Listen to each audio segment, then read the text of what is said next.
Temanya adalah bagaimana menghadapi 2025. Bapak Ibu yang saya kasihi dalam Kristus, kenapa banyak orang tidak mengalami perubahan hidup?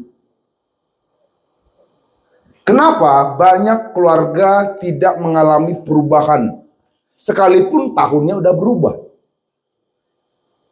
Sekalipun dia ibadahnya rajin, belum berubah, padahal sudah mengikuti kegiatan-kegiatan rohani. Karena mereka hanya sebatas hadir, hanya sebatas mengerti. Terjadi perubahan, terjadi berbuah karena saudara dan saya melakukan. Katakan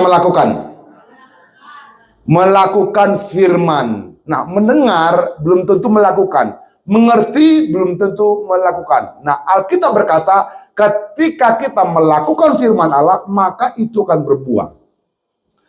Memasuki tahun yang baru penting bagi kita untuk menangkap sungguh-sungguh. Bukan hanya mengerti, tapi melakukan. Hari ini kita masuk, dalam beberapa hari sudah masuk Januari, sebentar lagi Februari. Nah, bagaimana menghadapi 2025? 2024 kita sudah lewati. Sebentar lagi 2026. Nggak terasa. Kita buka 1 Petrus 4 ayat 7. Kita baca sama-sama ya. 1 Petrus 4 ayat 7. Kita baca sama-sama. 1, 2, 3. Kesudahan segala sesuatu sudah dekat. Karena itu, kuasailah dirimu dan jadilah tenang, supaya kamu dapat berdoa. Alkitab, Bapak Ibu, sudah membaca dengan jelas. Kalau kita mengerti satu ayat ini dan kita lakukan, saya percaya 2025 Anda bisa hadapi dengan tenang. Kita baca sekali lagi ya. Baca sekali lagi. 1, 2, 3. Kesudahan segala sesuatu sudah dekat. Karena itu, kuasailah dirimu dan jadilah tenang supaya kamu dapat berdoa. Nah, dari ayat ini kita akan belajar apa sih tindakan kita. Katakan tindakan. Bukan mengerti, bukan memahami, tapi doa saya mengerti dan melakukan. Ya, iman tanpa perbuatan adalah mati. Tapi kalau kita hanya mengerti tapi tidak melakukan, dan itu tidak akan berbuah. Nah, dari ayat ini kita akan dapat 3 langkah menghadapi tahun 2025. Yang pertama, kuasai diri. Nah, di 2025 ini kalau Anda ingin menang, Anda akan mendapatkan. Saya sama istri evaluasi, terjadi perubahan signifikan di 2024. Pak Gembala panggil saya, karena saya bekerja dengan beliau, saya tim beliau, dia memberikan arahan 2024 dan 2025. Bagaimana bisa menguasai, bagaimana menghadapi 2025? Yang pertama, kuasai diri. Tanpa penguasaan diri yang benar, kita tidak dapat mengambil keputusan dengan baik. Kalau gerasak gerusuk, kalau buru-buru, biasanya keputusannya salah. Kita mesti menguasai diri, artinya memampukan diri untuk mendeteksi tekanan yang muncul, sehingga kita bisa ambil langkah-langkah yang pasti. Karena apa? Tanpa penguasaan diri, kita akan berbuat dosa. Ya, kita tidak bisa berpikir panjang. Kalau kita tidak menguasai diri, kita akan gagal. Hari ini saya mengajak Bapak Ibu, mari kuasai dirimu. Katakan sebelah kanan, kuasai dirimu. Katakan sebelah kiri, kuasai dirimu. Ada amin? Pada tahun 1970 ada seorang pengusaha, ilmuwan. Dia pengusaha, dia ilmuwan, dia saintis. Dia bernama Silver Spencer. Dia ingin punya ide. Idenya adalah dia ingin menciptakan lem yang terkuat sedunia.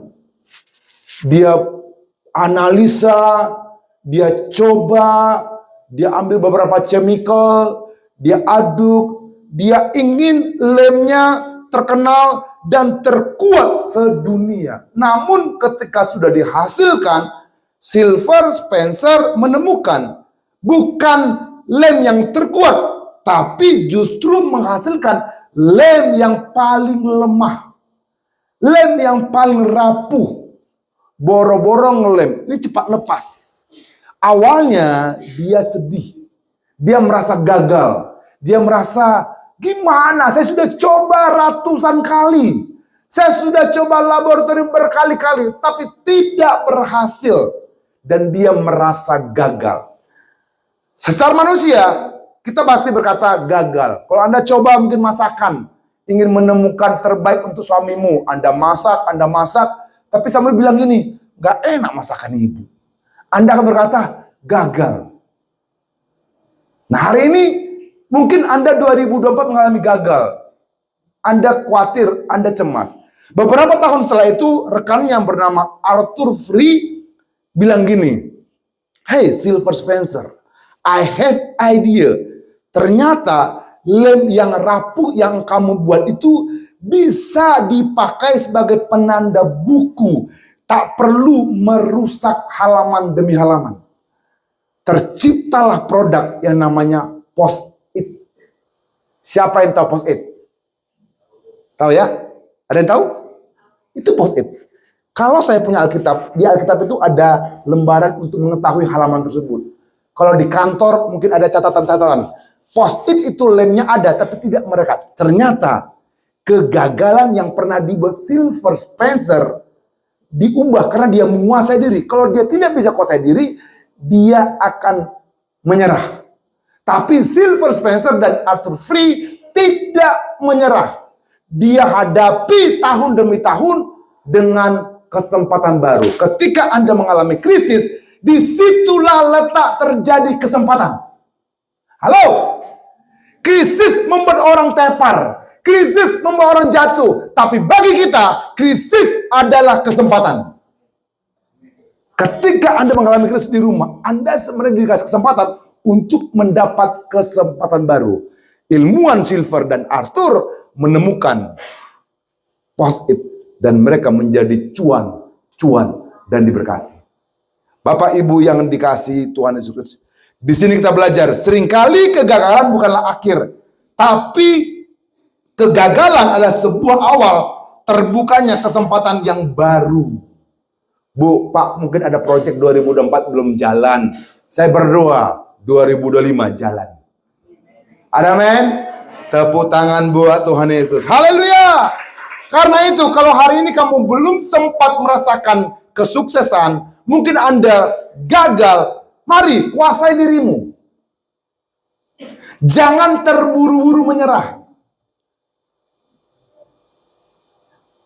Sadari bahwa di balik kegagalan ada keberhasilan. Titik awal terciptanya sebuah kesempatan yang baru untuk bibit benih. Sehingga kita mendapatkan kesuksesan. 2025 ada tahun sukses bagi kita. Ada amin? Langkah kedua menghadapi tahun 2025 adalah jadi tenang. Katakan tenang. Katakan tenang. Tenang adalah kebutuhan semua orang. Amin. Katakan saya tenang. Katakan saya menguasai diri. Ketenangan dalam pikiran, ketenangan dalam batin maupun suasana ini penting. Tanpa ketenangan, orang tidak mampu menghadapi hidup dengan baik. Tanpa ketenangan, orang tidak bisa buat program kerja. Tanpa ketenangan, orang tidak bisa punya target. Tanpa ketenangan yang jernih, kita sulit memutuskan dengan baik. Dengan ketenanganlah Anda bisa memasuki bulan demi bulan. Anda bisa manajemen keuangan. Anda bisa mengatur keluargamu. Anda bisa mengatur kesehatanmu. Anda bisa mengatur apa yang kamu makan, apa yang kamu minum. Sehingga hidupku berkualitas. Tinggal tenang bukan berarti tidak berbuat apa-apa. Tinggal tenang bukan berarti berdiam saja, tapi tinggal tenang artinya tetap konsentrasi dan tidak terburu-buru. Tantangan mungkin ada di 2025. Dolar semakin naik mungkin. Berita-berita peperangan, bahkan ada kebakaran di negara sana. Begitu signifikan, kita mulai khawatir bagaimana suasana, bagaimana rasa kerusuk akan kita hadapi. Tapi kalau kita tenang, contoh, ini saya pengalaman keluarga ya. Kalau saya buru-buru di rumah saya, pasti ada yang ketinggalan. Benar nggak? Buru-buru nih, Pak. Ayo cepat, ayo cepat. Semua udah berburu. Pas di mobil, ya lupa handphonenya.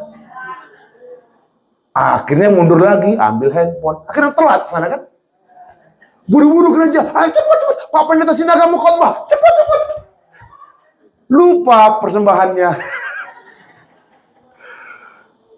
Pak, ternyata orang yang buru-buru, yang gerasa gerusuk, itu tipe tidak tenang.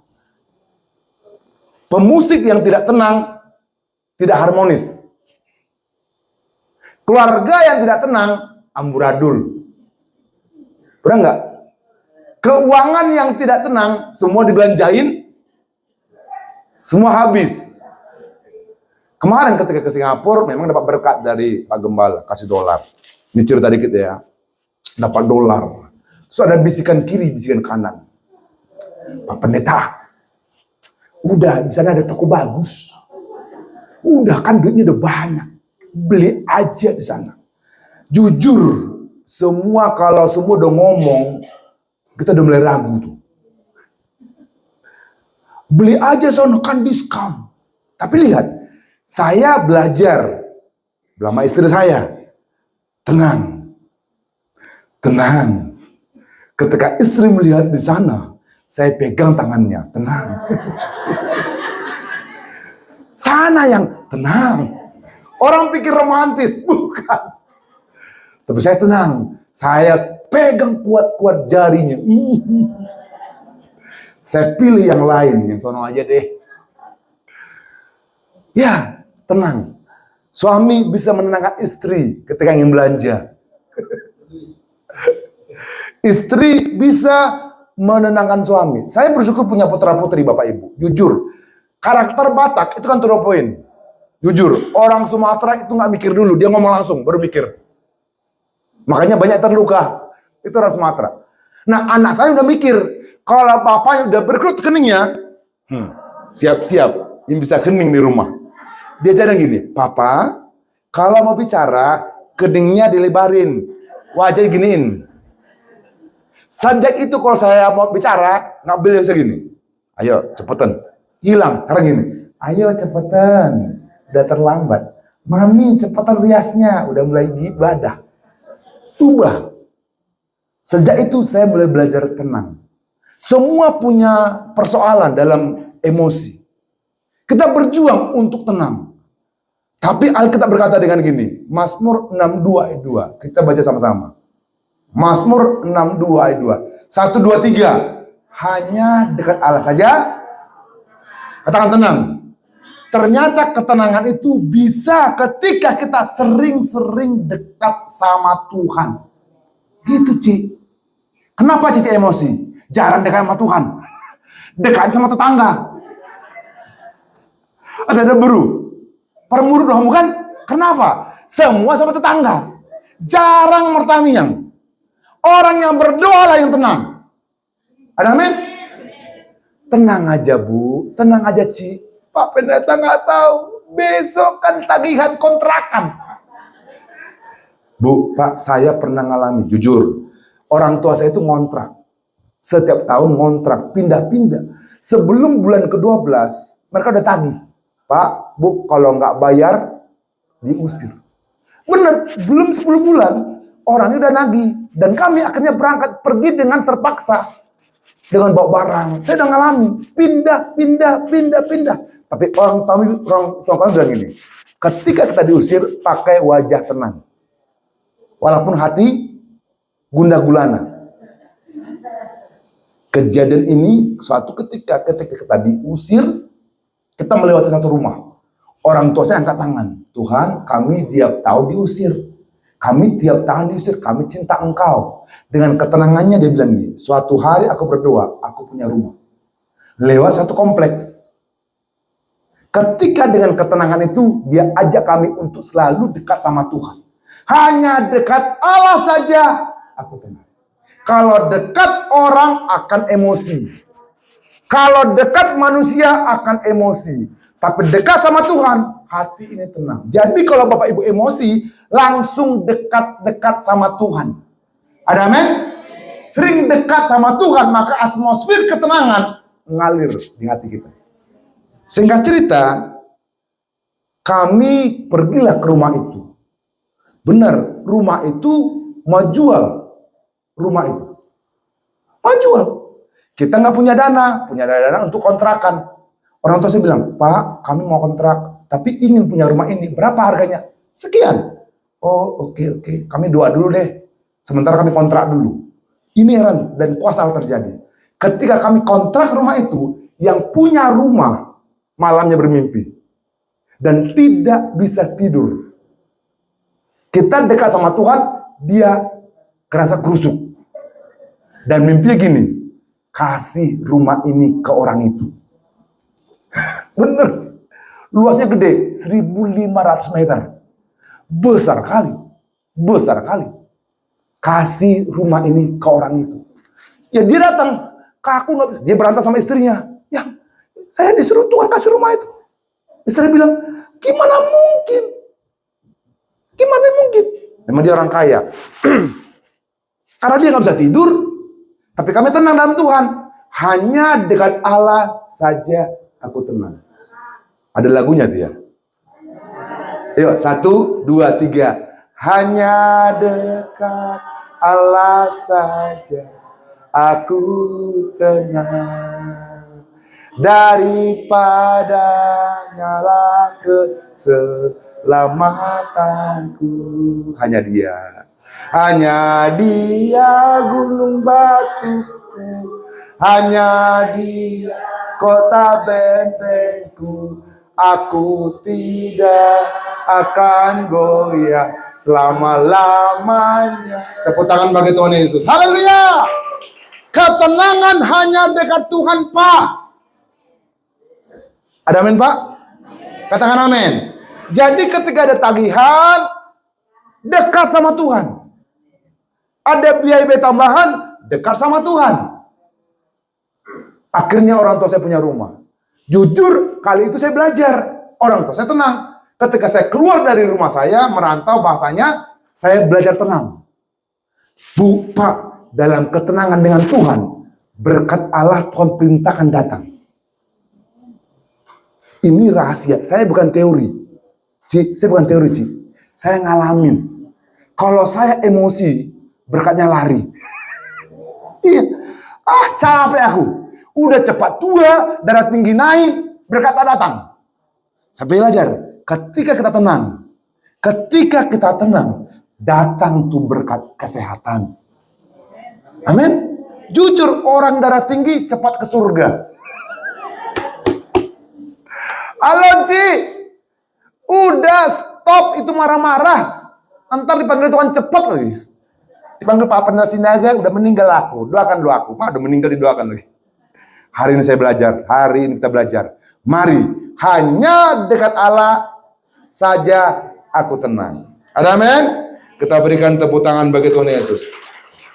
Survei mengatakan, kesehatan mental seseorang adalah dilihat dari fleksibilitas dirinya. Saya belajar, orang yang matang Q, dia fleksibel, cair, senyum. Orang yang mentalnya rusak, kaku,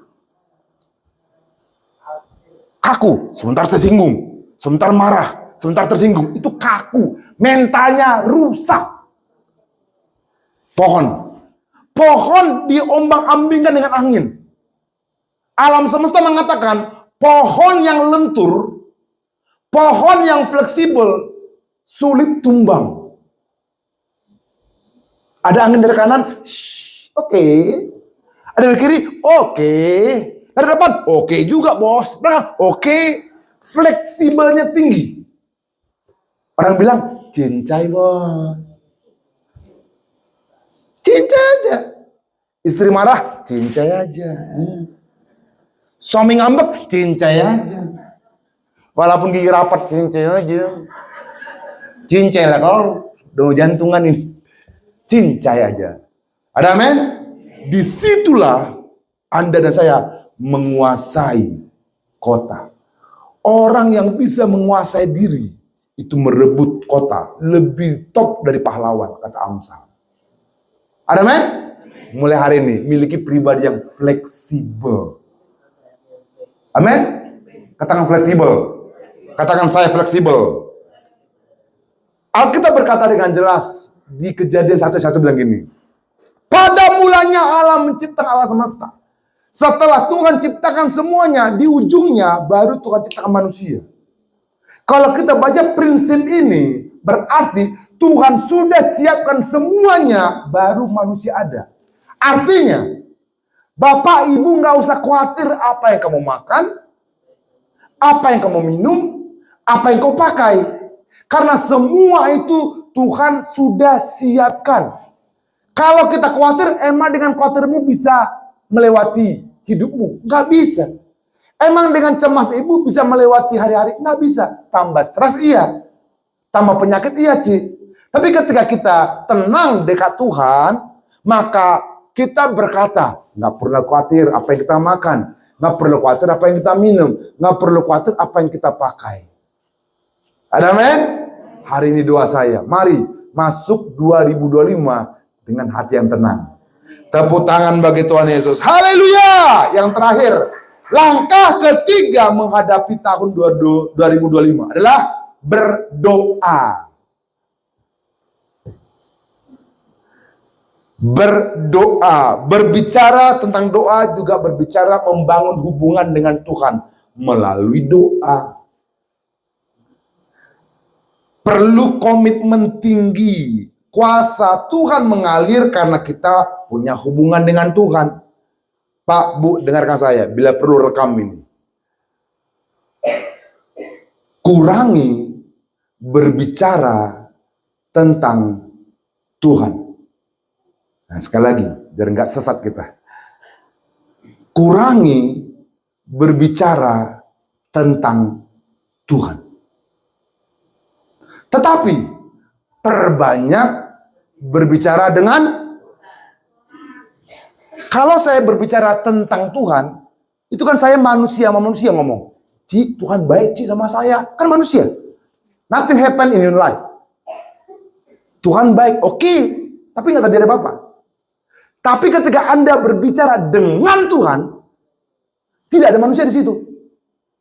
Alkitab mengajar kita. Kalau kau berdoa, tutup pintu. Biar berbicara dengan Tuhan.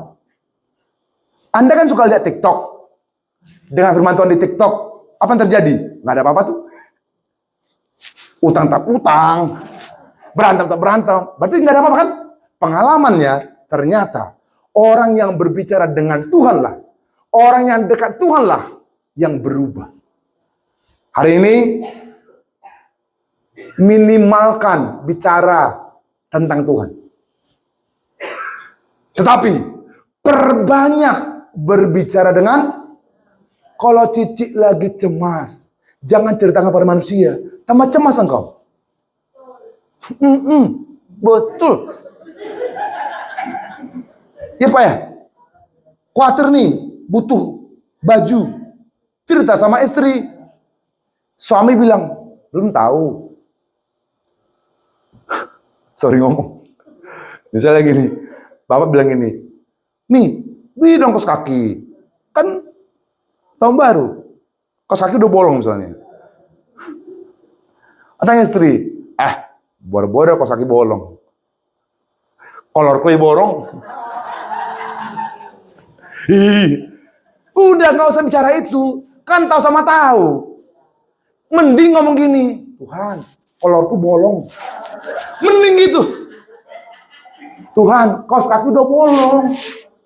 Bicarakan semua dengan Tuhan. Anda dan saya akan kaget ya, luar biasa. Ketika Anda menceritakan stresmu ke Tuhan, Tuhan lebih stres. Dia akan bergerak menolong saudara. Tepuk tangan dulu yang ngerti. Ini saya cerita. Saya kan kos. Saya guru sekolah minggu Pak Adi. Ngajar sekolah minggu saya. Dulu waktu SMP, SMA, kuliah.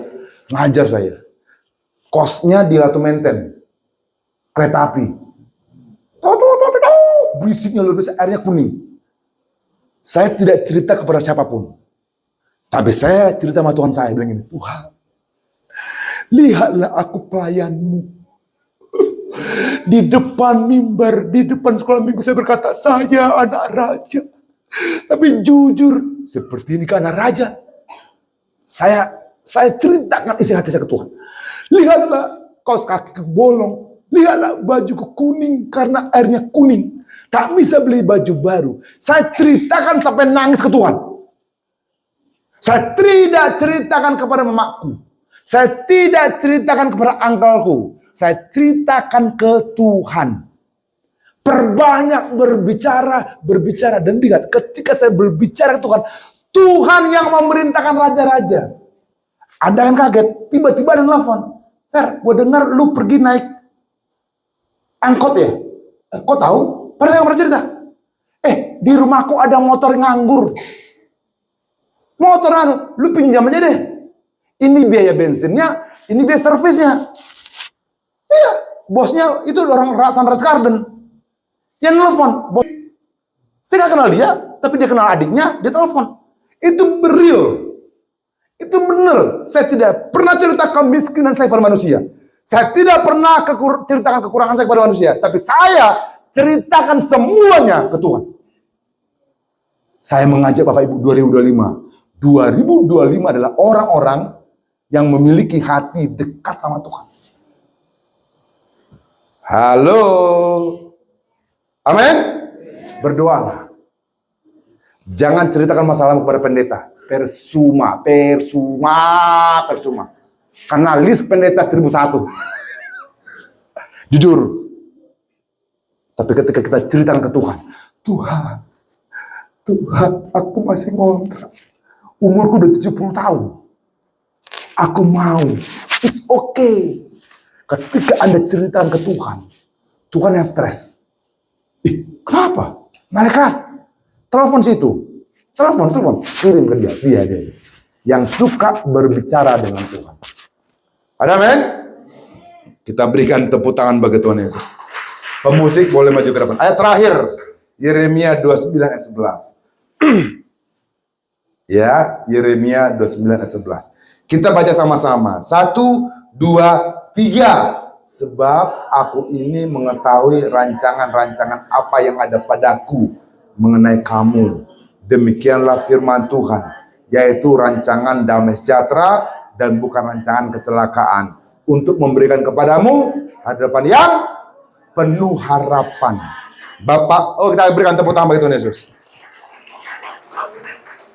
Pak, Bu, nothing is permanent except God and His promises. Arti gini, tidak ada yang permanen. Wow. Tidak ada yang abadi. Tidak ada yang kekal kecuali Tuhan dan janji Tuhan. 2025 pun akan berubah, 2026.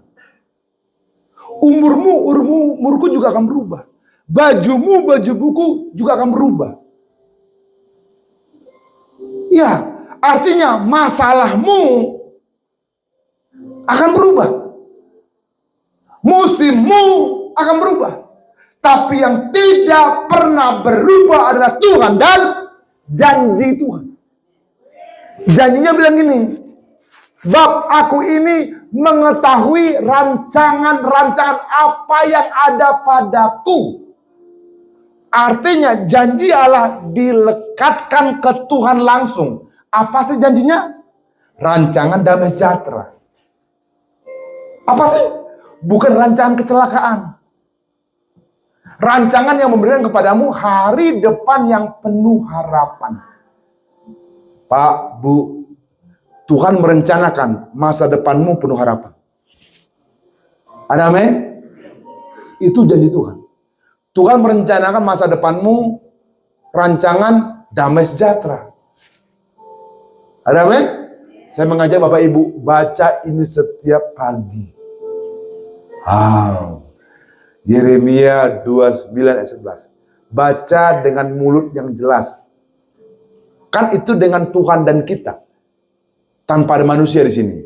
Sebab aku, kata Tuhan, mengetahui rancangan-rancangan apa yang ada padaku mengenai kamu. Demikianlah firman Tuhan, yaitu rancangan damai sejahtera dan bukan rancangan kecelakaan, untuk memberikan kepadamu hari depan yang penuh harapan. Kita berdiri, kita baca sama-sama sekali lagi. Ya, kita baca sama-sama ya. Dengan iman tentunya. Iman tanpa kata-kata, iman tanpa perbuatan adalah mati. Saya mengajak Bapak Ibu, baca ini dari hatimu dan suaramu yang paling baik. Karena setiap firman yang keluar dari mulut Allah tidak kembali sia-sia. Firman itu akan berhasil. Dan doa saya, ketika Anda membaca, mengungkapkan ini, maka harimu hari penuh harapan. Tepuk tangan dulu bagi Tuhan Yesus. Kita baca sama-sama ya. 1, 2, 3. Sebab aku ini mengetahui rancangan-rancangan apa yang ada padaku mengenai kamu. Demikianlah firman Tuhan, yaitu rancangan damai sejahtera dan bukan rancangan kecelakaan, untuk memberikan kepadamu hari depan yang penuh harapan. Kita berikan tepuk tangan bagi Tuhan Yesus. Angkat kedua tanganmu. Oh, ya basyikirala bala bala bala bala. Oh, rabashikirala bala bala. Angkat kedua tanganmu. Ikut saya doa. Ikut saya doa perlahan-lahan dengan pasti. Dalam nama Tuhan Yesus. Dalam nama Tuhan Yesus. Aku menyerahkan hidupku seluruhnya kepadamu. Hari ini aku bahagia. Tubuhku sehat. Jiwaku tenang. Fisikku kuat. Berkatku besar. Berkatku berlimpah. Aku bisa. Aku kuat. Aku hebat. Aku menang. Aku luar biasa. Karena ada Tuhan yang selalu bersamaku. 2025 tahun berbuah, subur, penuaian bagiku di dalam nama Tuhan Yesus. Berikan tepuk tangan bagi Tuhan Yesus. Kiranya Engkau memberkati aku berlimpah-limpah. Katakan. Dan memperluas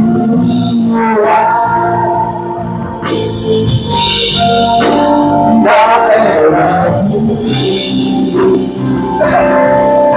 Amin. Dan kiranya